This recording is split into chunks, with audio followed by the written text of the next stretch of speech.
হাঁটতে যাওয়ার নাম করে বাড়ি থেকে বেরিয়ে নিখোঁজ পশ্চিম বর্ধমানের পানাগড়ের বাসিন্দা এক কলেজ পড়ুয়া। মানকর কলেজের ছাত্র জিৎ পাল গতকাল দুপুরে কলেজ থেকে বাড়ি ফিরে বিকালের দিকে হাঁটতে বের হয়। বাড়ি থেকে বেরোনোর পর থেকে আর তার কোনো হদিশ পাওয়া যায়নি। আজ সকাল থেকে তার খোঁজ চালানো হয় বিভিন্ন এলাকায়, তারপরেও কোনো খোঁজ না পেয়ে অবশেষে কাঁকসা থানার পুলিশের দ্বারস্থ হন জিতের পরিবার। জিতের বাবা পানাগড়ের একজন ব্যবসায়ী, ফলে এই ঘটনায় ব্যবসায়ী মহলেও যথেষ্ট আতঙ্ক ছড়িয়েছে।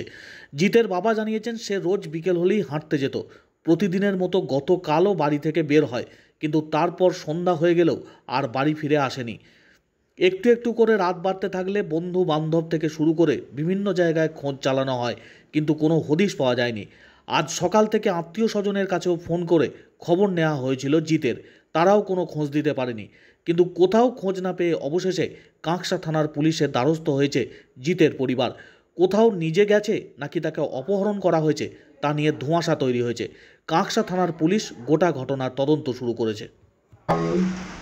কলেজ গিয়েছিল 9টার সময়, কলেজ গিয়েছিল 9টা লোকালে, মানকর কলেজ থেকে 9টা 28-এ ও ঢুকেছে, আর 9টা 46-47 ও কলেজ থেকে বেরিয়ে এসছে। কলেজে অ্যাটেন্ডেন্ট নেই।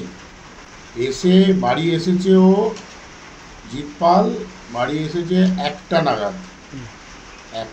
বাড়ি আসার পর কিছু খাওয়া দাওয়া করে মাকে বলেছে যে আমি আসছি, হাঁটতে যাই, রোজ হাঁটতে যায়।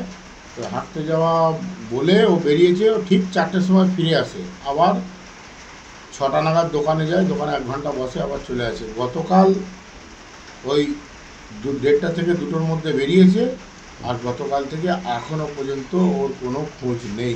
20+ গতকাল পানাগড় আমাদের বাড়ি থেকে বেরিয়েছিল হাঁটতে বেরিয়েবার নাম করে, কোথায় গেছে সে আর পাইনি। আজও পর্যন্ত কোনো হদিশ পেলাম না, এখনও পর্যন্ত কোনো পেলাম না। হ্যাঁ, থানা অভিযোগ করছি, থানাকে তদন্ত দিয়েছি, ডায়েরি দিয়েছি। ওনারা এবারে কী স্টেপ নেন দেখি, কতদূর